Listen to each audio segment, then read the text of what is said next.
My name is Matt Yeti. I'm Director of Technology here at IVOXY Consulting, if you're not familiar with me. I'm joined today by Richard Mitloff from Rubrik. And Rubrik's been a super strong partner of IVOXY's. They've been hitting home run after home run. We're really happy with what they've done. We have nothing but happy Rubrik customers. But it's been really interesting in the last, 7 years that we've been partnered with Rubrik to watch this journey unfold. And effectively, Rubrik's taken the really pragmatic approach to the what if or when aspect of it. And it's the efforts to protect your data are noble. They're necessary to make things more difficult for the bad actors. Super important. But Rubrik has typically up to this point been okay, great, good job. But if the inevitable happens, we want to make sure that your data is absolutely secured in the matter of I can recover from an event. I can recover from a ransomware event, from corruption, any number of things. So they've got you covered should the worst happen. Yes. Now they continue to make improvements to try to prevent that from happening in the first place. And there's two different kinds of, there's two sides of this coin that Rich is going to dive into with regards to these ransomware events and the way they hold your data hostage. So I'm really excited that Rubrik continues to improve by the acquisition of Laminar in this specific example of not just protecting the data when it happens, but also trying to absolutely minimize the ability for those events to actually happen as well and be more proactive there. So Richard, welcome and thanks for joining us today. Yeah, thanks for having me. Nice to meet everyone. Thanks to the IVOXY team for inviting us to have this discussion. Richard Mitloff, I'm part of the go-to-market strategy team for Laminar. I've been with Rubrik since early 2018, and also want to briefly introduce Damani Norman, who's on with us. He's also part of the same go-to-market strategy team for Laminar, which is a company Rubrik acquired probably 3 months ago, which we announced at Black Hat. So thanks for having us. Appreciate it. Absolutely. So yeah, so we've got security at the point of data as our topic here today. And it really is about the mindset around securing your cyber assets, right? It's cloud storage is a massive topic now. And you can imagine how many different points of data that all of that footprint can live in, right? You're not just talking about a shared folder here. It becomes across all of these services, Snowflake, et cetera. So Richard, the Laminar helps you really get your arms around that data, right? Absolutely. Like visibility is a big piece of it. Like, how do you secure sensitive data if you don't even know what data assets you have in the cloud or where sensitive data resides? So yeah, that's a huge component of it. And one of the biggest challenges that operations teams are having with cloud is like, what data assets exist in my cloud? And it's one of the challenges of cloud. I mean, a lot of times it's not even the team that it might be under your purview. And not to pick on anybody, DevOps is off and running, and they've got their little environment spun up, and they're running with it, and you might be playing catch up as well. So to be able to inventory that and classify that data is supremely important. Yeah, absolutely. Yep. All right, all you, Richard. Okay. Well, yeah, let me just start out with some recent headlines just to kind of emphasize the point in that, you know, we're all in the security community, IT community, and there's a lot of investments being made in security technologies. And I can rattle off like a dozen different acronyms. Like we have next gen firewall and IPS and WAF and XDR, CSPM. I can go on and on, SIM, right? So we have all these technologies, but what we continue to see threat adversaries enter environments, cloud and on-prem, and destroy data or exfiltrate data. And just some recent headlines. I kind of refresh this slide every month because it's mind-boggling how many organizations are getting impacted by these events. So everyone probably saw the news about Okta a few weeks ago. So they not only had a breach, but someone exfiltrated all of their customer support data, which is just mind-blowing. Then we had Samsung, November 16th, 23andMe.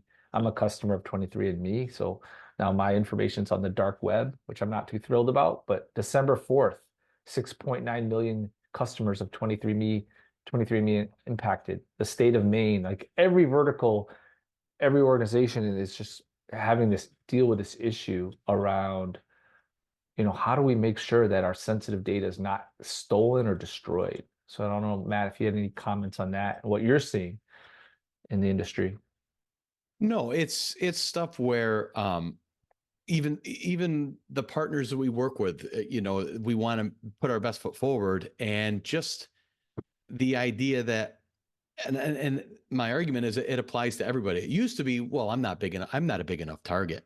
I'm not a big enough target for them. What am I? I'm a small fish. Well, now it's a matter of embarrassment, especially, and legal obligations and liabilities where, okay, well, how much is your data worth to get it out there? So your company, yeah, that's all well and good, but if that's also out there, and then the follow on and the the fraud attempts, credit union, the credit union and credit bureaus using that for secondary and tertiary attacks on those targets is brutal. So 23andMe, I empathize with you, Richard. I'm sorry to hear about that. If cloning ever comes to fruition, maybe get another one of them smart brains out there. Maybe that's a good outcome. But yeah, outside of that, just atrocious. Just to see the dark web is now this second level of attack, and not just a matter of holding your data hostage, but then using it for these alternative nefarious acts. Yeah, it's a big problem. And a lot of threat adversaries, once they get in, if they're very clever, they're going to try and destroy your backup data, right? Because when they hold your data ransom, like I mean, if your backup data is not available anymore, it's a nightmare scenario. So, that's kind of what put Rubrik on the map, is having backup data that's immutable and ensuring that there's no way your backup data could be impacted. So you always have a path or a recourse to restore your data and get your business back up and operational. So there's something you could do about it when someone tries to destroy or encrypt your data. But what happens when someone tries to exfiltrate and steal the data and put it on the dark web, and then what do you do? What's your recourse in that scenario? And the answer is, it's not a trick question. There's nothing you can do. Once it's gone, once it's stolen, Yeah, it's you protected. You can't, have it. I've got it yeah, too. yeah, you can't unsteal it. It's gone, right? So how do we become more proactive and avoid this scenario of exfiltration, data breaches? And so there's this interesting stat from our technology friends over at Zscaler about double extortion and the increase in double extortion, where they're not only trying to encrypt your data and hold it ransom, but they're trying to exfiltrate it at the same time, which represents a double extortion attack. Okay. And big difference, just to highlight, between an incident and a breach. So I think we can all agree that incidents are inevitable for a number of reasons.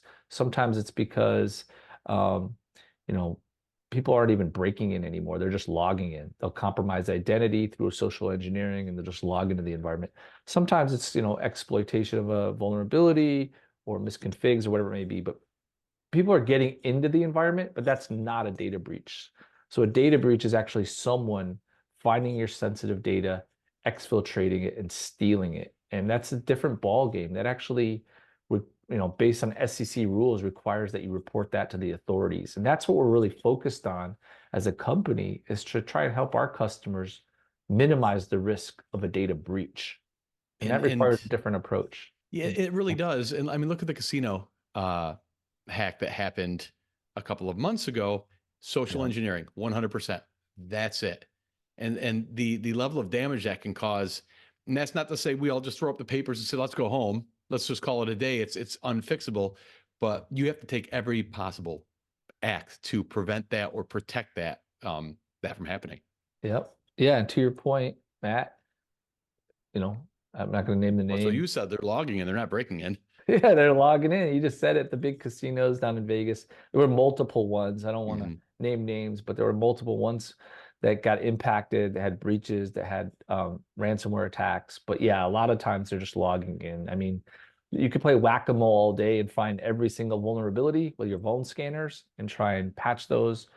But only 9% of these intrusions are happening through people exploiting vulnerabilities. Most of them are logging in. It's because that's the easiest path. If you have someone's identity and it's compromised, it's much easier to get to the data, which is the crown jewels. Okay.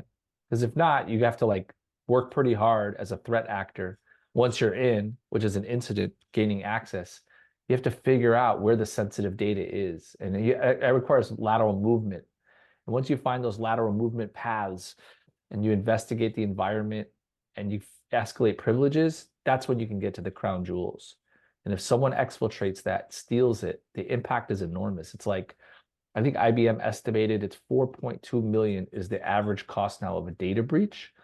And of course, there's major impact to brand and reputation. So this is what we're trying to solve for is how do we minimize the risk of a breach? How do we fortify those data assets? How do we bring security closer to the data as it moves around your cloud environment? That's the challenge.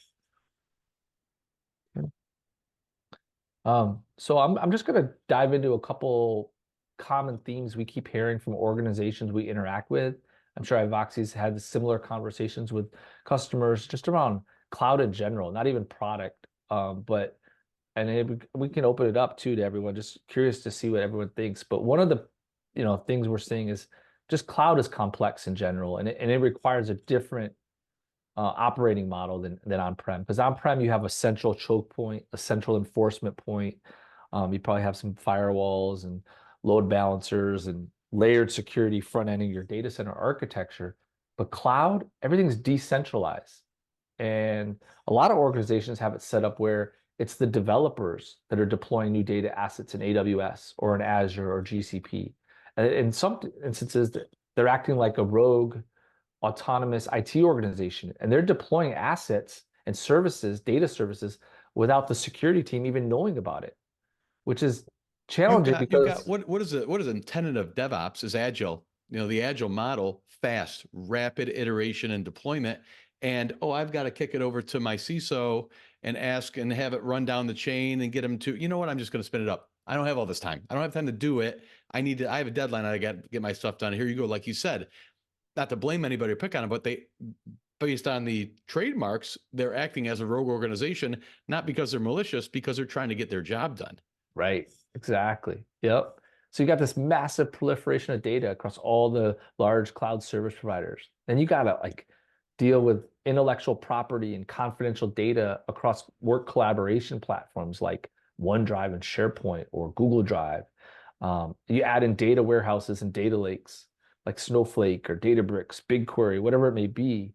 And across all these platforms, there's so many different data assets, right? You have file services, data volumes, self-hosted databases, managed databases. I can go on and on, the different types of data assets.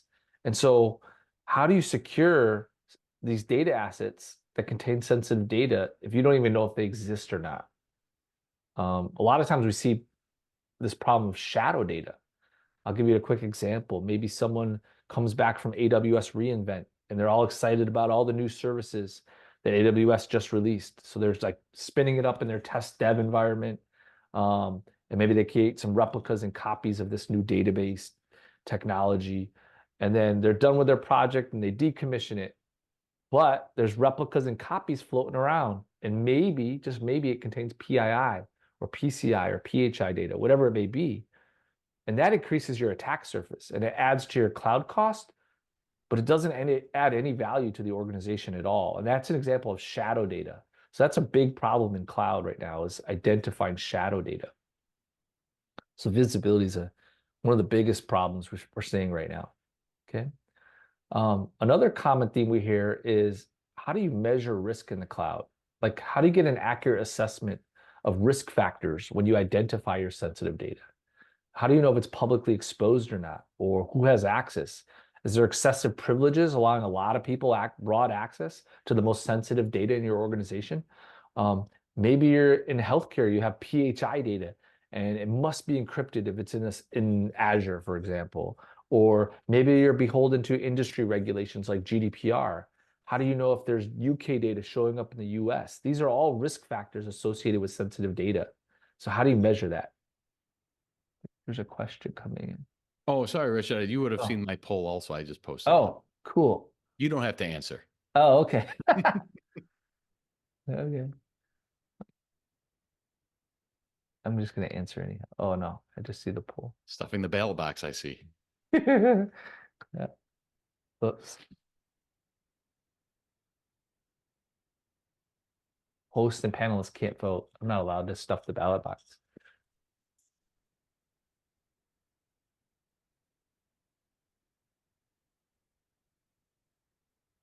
So it looks like this is completely applicable. Everybody on has their DevOps organization. So Okay. definitely relevant. Okay. I'm trying to, I don't know if I have to. Oh, okay, there we go. Okay, and then there's one more thing I'd like to share, because this is something we hear all the time, is how hard it is to operationalize data security, right? Remember, a lot of the technologies I started out talking about, those are all designed to prevent people from getting in.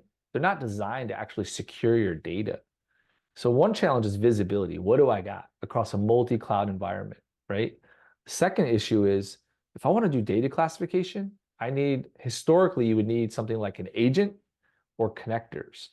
But what we're hearing is people are getting burned out on agents. Like some customers have a half dozen, some even have a dozen agents on every cloud workload, and another agent is just have a heavy administrative burden. Or some solutions that do data classification require connectors. So imagine putting credentials and using a connector to scan every single data repository in your environment. That doesn't scale that well either, and it leads to a very lengthy deployment options. Um, we also hear a lot of concerns around alert fatigue, just too much noise coming in, too many false positives. Like organizations just want to surface the most critical risks, the ones that could lead to a breach. And they want to do it with very high fidelity, right? Because everyone's got limited capacity on their team, limited time. So how do we reduce alert fatigue, reduce the noise, and just surface the most critical risks? And then the last one we hear quite often is, remediation. It's a shared responsibility. So if you identify a risk, it's usually not the security practitioner who has to remediate it. Usually it's the owner of the data asset. And sometimes that creates friction between the groups. And so how do we find a way to eliminate that friction and to make it more into a team sport? So I don't know if you're going to poll again there, Matt, but these are the ones we're hearing often. It'd be great to see if any of this resonates with the attendees on the call today. Yeah, absolutely. I'll pop something up. You can Yeah. move on, and I'll All take care right. of that. It's great to see though that the operational we're I'm working on as part of the leadership team at IVOXY a lot of hopefully improved processes, right? And there's that fine balance between a lot of administrative overhead and actual practical improvement of outcomes based on processes that are stuck to. And if you have buy-in from your DevOps teams and your security team, and everyone knows we're doing it for good reason, then everybody plays ball, and it's a lot easier, and you're not battling that. So to operationalize that and make it a team sport, like you said, that's a great way to put it. That's, I think, the right approach. This is exciting. Okay. All right. So how do we solve for this? So this is one of the reasons we bought Laminar is like, first off, gaining visibility is key. And the architecture is something we really liked about Laminar, which is now part of the Rubrik portfolio, because it's agentless. There's actually nothing for you to deploy. It's 100% API based. So you would just connect Laminar to your AWS environment at the org level or the account level, or maybe to your Azure environment if you're multi-cloud, to your M365 tenant or your Google Workspace tenant, or Snowflake or BigQuery, whatever it may be, but its time to value is amazing. It's like 20, 30 minutes max to connect to each platform. Once you do that, you get full visibility of all your data assets across all these platforms. So you should actually go to your CISO and say, hey, I have full visibility over every data asset in my multi-cloud environment. And that's why it's cloud infrastructure agnostic, because now you have that visibility. It's a great starting point. And then when it comes to scanning data, everything stays within your tenant with this architecture. And Damani can talk about that in more detail, but the data never egresses your environment. So we like this kind of design principle, security best practices to keep cloud data within the tenant. All right. And then once we have visibility into what data assets exist, it's time to classify that data. So we have a very powerful classification engine that will scan the data and determine whether sensitive data resides within the data asset, PII, PCI, PHI. So there's like 178 data types out of the box, but you may have something very specific you're looking for. So you can create a custom classifier, or you could ask Laminar. We have a data engineering team can help you build a custom classifier to find what you're looking for. And so now you know what data assets you have. which ones contain sensitive data. The last piece is a risk assessment, because you want to identify risk factors that could lead to a breach and eliminate those risk factors. So Laminar will automatically correlate all these risk factors like overexposed data, unprotected data, redundant data, and misplaced data. And it'll surface the most critical risks and say, here's some steps you can take to remediate those risks. It'll give you instructions. And we could I actually love that you can. I love that you can point this at the top of a tenant, Richard. That way, you're not even worried about a logical grouping that you might miss or not know about. Right? You just stick it right at the very top of any tenant. At that point, your global admin in terms of yeah, visibility and yeah. everything below it will get inventoried. All the accounts, all the subscriptions. Exactly. Yep. Um, so then once we find a risk, we'll say, hey, there's this one needs your attention. This one's really sensitive. You have like an S3 bucket and it has a bunch of social security numbers or whatever, credit card numbers, but it's publicly accessible. Like you may want to remediate this. So we'll send instructions on how to remediate that. And we could send it through your existing tools. Maybe you're using Jira or something like ServiceNow or whatever it may be. We can integrate into your existing tools, send the remediation guidance to the owner of the asset and kind of streamline that process, get everyone involved in eliminating these risk factors. And then the last piece is around data access governance. So understanding what users you have, what privileges do they have, as far as accessing sensitive data. Some organizations have an initiative to enforce least privilege. At least start with your most sensitive data, financial reports, end of year financials or whatever it may be. But let's make sure that only authorized users have access to the most sensitive data in your organization and enforce least privilege. There's also the opportunity to reduce cloud costs too. Like when we talk about redundant data, inactive data or stale data that no one's touched for a year or 2 years, you can archive and delete that if you identify it, and that will reduce your cloud cost.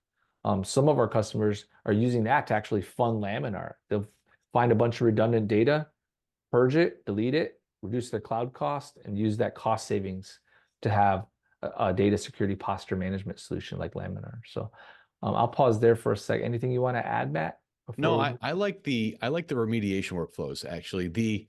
Again, we're talking about stuff like this at IVOXY internally, leveraging Slack for the workflow feature in Slack. And you fill out a form, you click next, and it pings somebody. It notifies them, hey, ball's in your court, time for you to work on things. And the idea of plugging in with Jira or ServiceNow and having a responsibility tree, visibility across the board where, hey, I've got an alert here that I have to address, and then potentially reminding or the real-time ability to loop other people in to a workflow is big. That now it's more than just, oh, I sent an email that could slip the mind or get lost in the inbox. It's a lot different than that, a lot more pointed. I appreciate that kind of proactiveness with it. Yeah, absolutely. So Rubrik's been around since 2014 is when we were founded, and it's really evolved into a data security company. And we call this Cyber Resilience 1.0, like helping customers recover from ransomware attacks. We do it every day for a lot of customers. It's kind of shocking how often it happens, but our support organization is almost like a ransomware response team. Um, but now what's happening is Cyber Resilience 2.0, which you combine Rubrik for cyber recovery, ransomware recovery, with Laminar, which is a proactive approach to identify sensitive data and eliminate those risks that could lead to a breach. And so this is an example of one of our customers that was using Rubrik for data protection, backup and recovery, which was the NBA. They had 2.5 petabytes of fan data and they were protecting it, but now they're using Laminar to identify where the sensitive data is. Here are the risks. Let's eliminate these risks. Let's improve our security posture and help prevent a breach. So that's one of our new customers using Laminar. And this is kind of where we're headed as a company is combining cyber recovery, backup recovery, ransomware recovery, combining that with this proactive approach of improving security posture. And that starts with visibility, sensitive data discovery, and identifying and eliminating risks. So for a more holistic cyber resiliency solution. So that's kind of the conclusion of my slides. That's fantastic. So Okay. would you say, Richard, this is probably something like Rubrik saw the writing on the wall in terms of, hey, we've protected the data. Now we want to be more proactive. Kind of Yeah. just leveraging the fact that they've got a product that can take care of things if, right? That first slide that you showed, like, no problem, I'll roll back to Rubrik. But now the Right. ability to get to push further and further out from the doomsday scenario and hopefully get to the point where, you know, ultimate protection and not Yeah. having to fall back on its product. I Oh, love that. actually, I got one more. I forgot about this one. This is something we just prototyped at reInvent. Damani was there, so he was probably demoing this prototype for, but this is where we're going with this. Imagine you got an S3 bucket in AWS. Imagine a solution that could tell you what's in that S3 bucket, what sensitive data resides in there. Does it have redundant data? Is there stale, inactive data? Who's accessing that data in real time?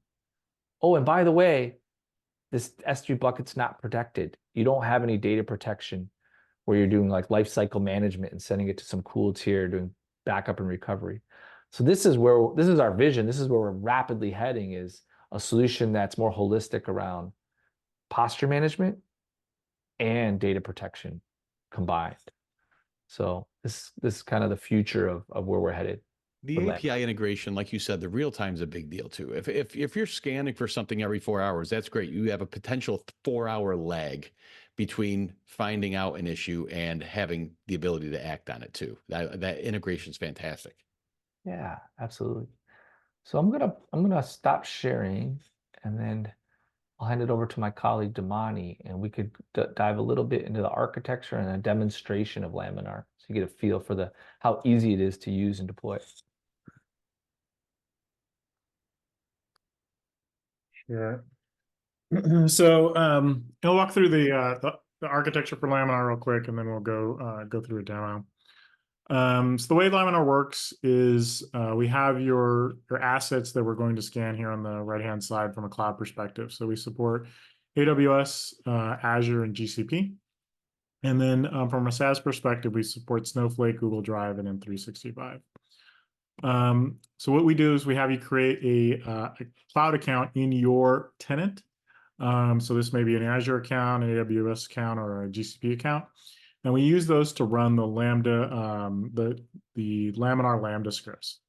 Those Laminar Lambda scripts are going to go out and do discovery first. So they'll go through and they'll look through your various accounts that you've added to Laminar, and then just report back some metadata about what's been discovered. So what assets do you have? What are your S3 buckets? Maybe what are your big query tables, your Azure file shares, etc.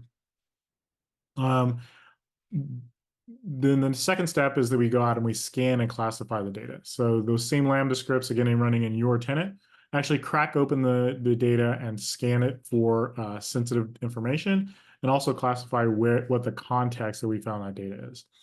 Now, the only thing that we actually send back to the Laminar cloud is metadata. So we never read or bring your data or customer data into the Laminar cloud. It's all kept in the customer's tenant, is all scanned within that customer's tenant. So we at Laminar never see the actual customer data. These Lambda scripts that are running in the cloud accounts are also what we use to scan the SaaS platforms. So either from Azure or AWS, we'll go through with scan Snowflake, Google Drive, or M365, both from a classification and a discovery perspective. So any questions about the overall architecture that we have?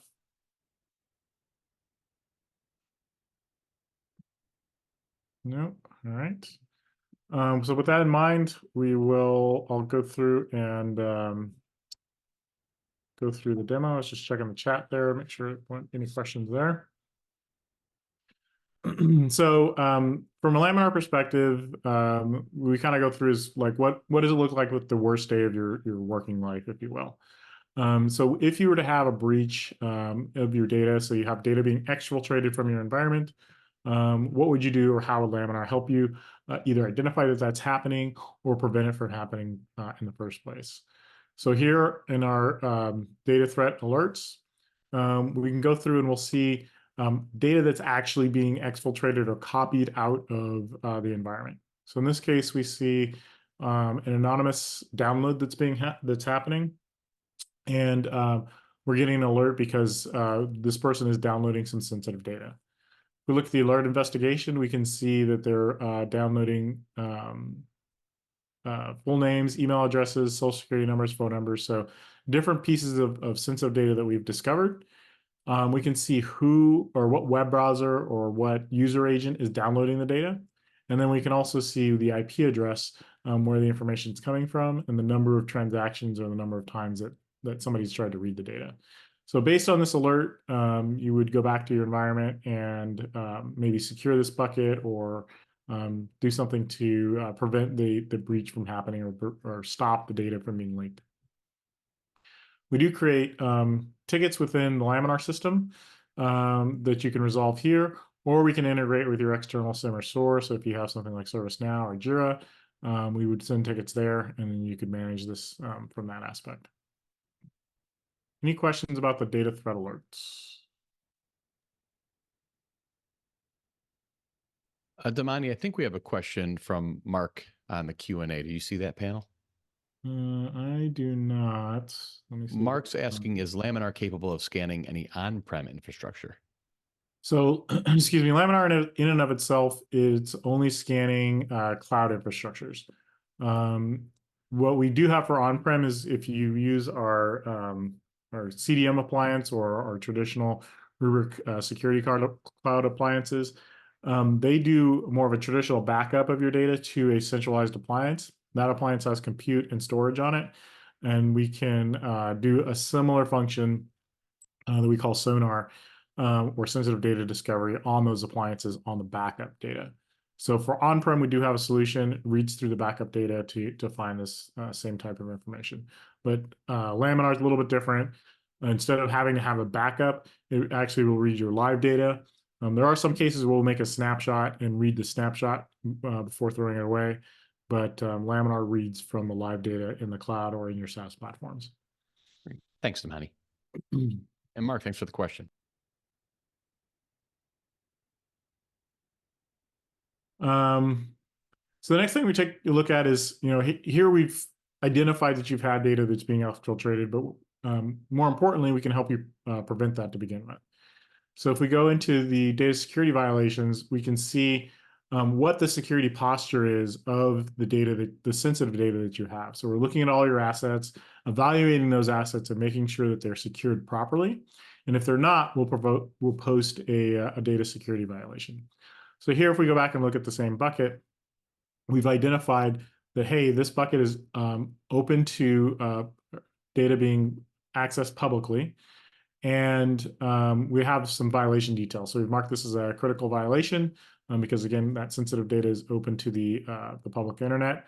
We've identified that there's GDPR, HIPAA, PCI data, and CPRA data in it.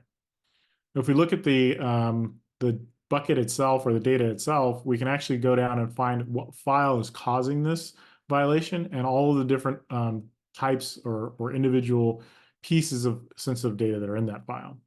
We can browse through the file itself. So in this case, it's a SQL backup that one of our developers uploaded to this public bucket. So we can see exactly where in this file or in this backup we're seeing the sensitive data. So we've analyzed this backup. We know that it's a SQL database. So we've opened up the tables and the columns and the rows.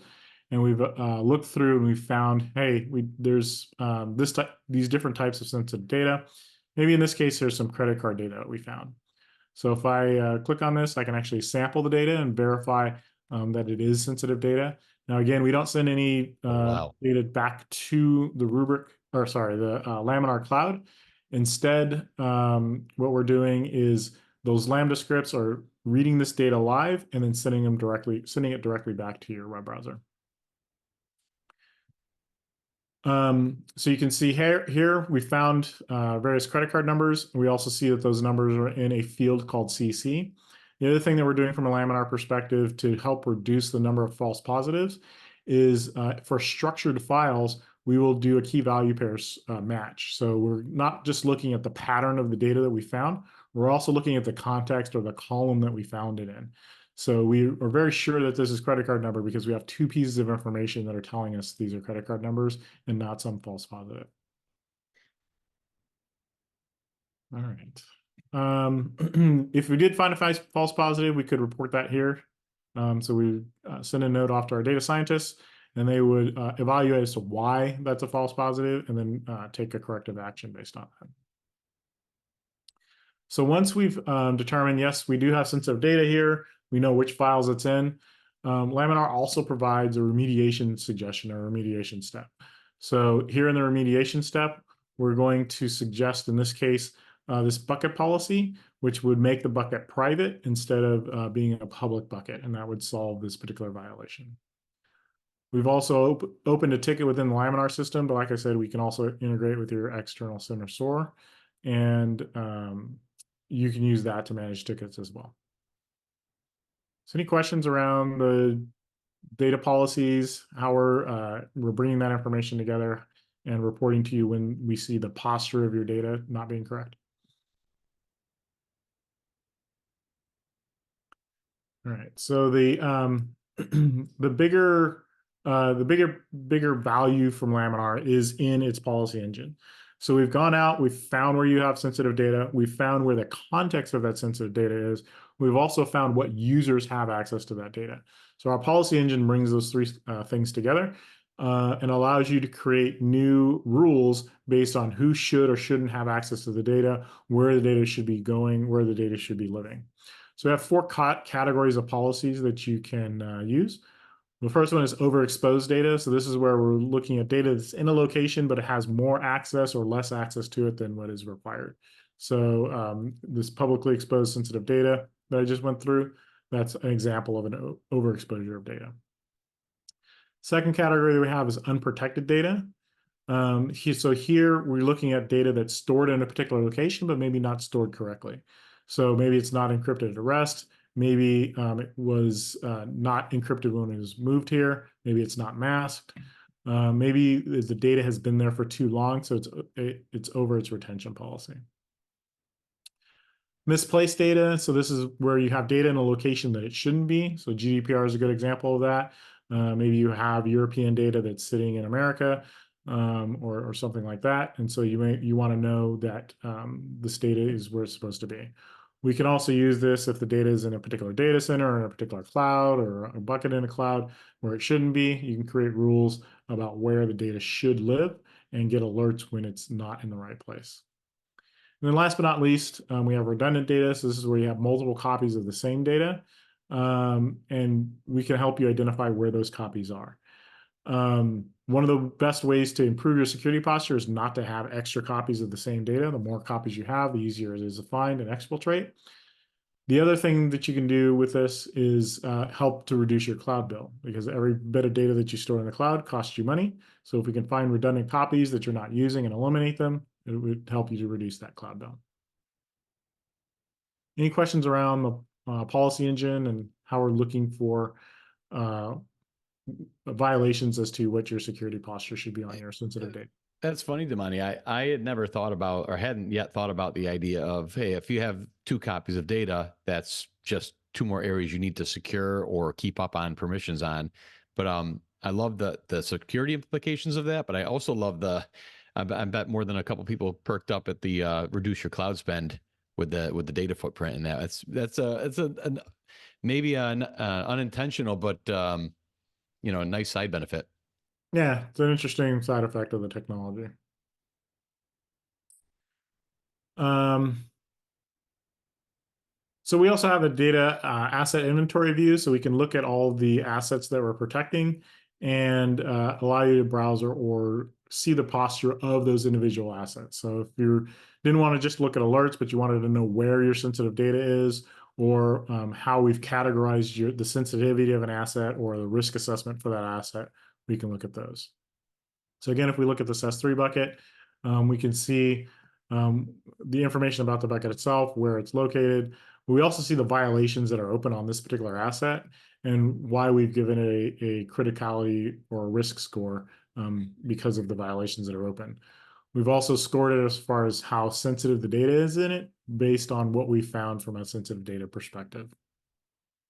You can browse the contents of the bucket and see exactly where that sensitive data is. So here's our backup file that we were having problems with earlier, but here's also other files that we found that have sensitive data within them. Damani, have you found a lot of need or a lot of niche case custom policies, or do you find that the out of the box mostly cover most use cases or requirements? Probably about 50-50. So out of the box, we're pretty good about scanning for things we typically find with a customer. But a lot of customers have their own custom data types or their own custom needs around where data should be. So they'll have to create their own policies. We do allow you to create your own data types as well. So if you have, custom sets of sensitive data, maybe a pattern of your customer number, for example, that belongs strictly to your customer, then we can look for those categories of the sensitive data and treat it the same as the pre-canned data that we send. We send about 178 different classifiers out of the box, and I think about 38 policies out of the box. So it is ready to go once, when you buy it and deploy it in your environment, but it is customizable toward your environment over time. Very nice. Thanks. So the last couple of things I'll take you through. One is we do have a view of what users are in the environment and what sensitive data they have access to. So if you're more interested in finding out what particular user has access to what sensitive data, we have that view. And then we also have our dashboard view that just gives a summary of what we found. So you can look at the number of assets that we're scanning. You can look at the amount of data that we've scanned, how many sensitive records we've found, get an idea of how often we're finding violations and how well they're being resolved, where in the world your sensitive data is, how it's being classified, and what different asset types you have in the summary of sensitive data that's in those assets. So any other questions around Laminar, what it does, how we're looking for that sensitive data and making sure that your security posture on it is correct?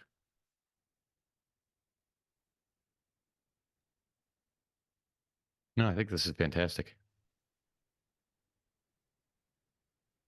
All right. That's pretty much it as far as the demo goes. Turn it back over to you.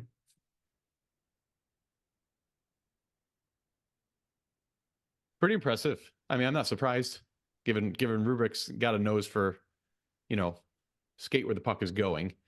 I do like the extensibility. And it's funny too, because I'm familiar at least with the concept because of sonar, right? And this almost feels like sonar on steroids to a massive degree, which is great. It shows it, from a technology standpoint. Laminar has the chops and the foresight. Rubrik had the foresight as well. And I mean, not speaking to any kind of private information, I would see this kind of informing sonar, having sonar come to it, or having some kind of blend down the road if I was a betting man. Yeah, it's a pretty good bet. That's good to see. Yeah. So, Richard, did you have anything else on your side? No, I don't have anything from my side. I just want to thank you for once again, and for everyone on the call for taking time out of your day to kind of talk about this issue we're seeing around data breaches and the increased frequency of breaches and ways you can solve it. And if it's interesting, reach out to Matt and pull us in and see if we can work together. So thanks, Yeah, Matt, I mean, for inviting us. this doesn't surprise me at all. I mean, I don't mean to be nonchalant about it, but Rubrik has just been such a strong partner, and it's easy to go to bat for a partner who's truly got, the customer's best interest at heart and an actual product that delivers, right? I'm trying to think, has Rubrik ever suffered a compromise due to anything with Rubrik, and it's a flawless track record. It's a fantastic product, and they continue to expand that level of protection beyond just the data. Now they protected the data. Now let's help you protect it in other ways, outside of the backstop of the, very last line of defense, which is great to see. And Richard, it's been great working with you in the recent term here, getting to know you as well. So very excited to see about what Rubrik and Laminar have coming forward. And as you said, if anybody's got any questions, feel free to reach out. Be happy to chat with you. Get Richard and his team on board as well. Right on. Any other questions? We'll just sit for another 30 seconds to a minute here. If anybody wants to pop anything in the Q&A, we've got time.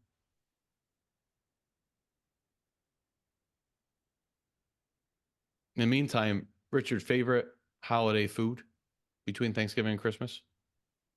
For holiday food for me, What's yours? Favorite holiday food? I like Christmas cookies. Christmas cookies. Okay. Yeah, I make these. I'm a sweet tooth. They're called Ricciarellis. They're a gluten-free cookie, but that's not the reason they're making it. They just happen to be almond flour, almond extract, vanilla and orange Ooh, extract. sounds And you great. make this cookie and you bake it and the top cracks open and it's kind of like this. It's like an Italian macaroon. It's like Ooh, chewy on the inside, almost not raw, but yeah. chewy on the I'll inside. send you my address and you could just ship me Yeah, I some. bet. Yeah, that'd be great. Anybody else too? Well, if there are no further questions, I just want to say thanks one more time to everybody for attending. On behalf of IVOXY, we really appreciate it. Richard, you and Damani, thank you very much for your time. That was outstanding. And thanks, everyone. Appreciate it. Take care. Merry Christmas, Yeah. everybody. Yeah. Merry Christmas. Happy holidays.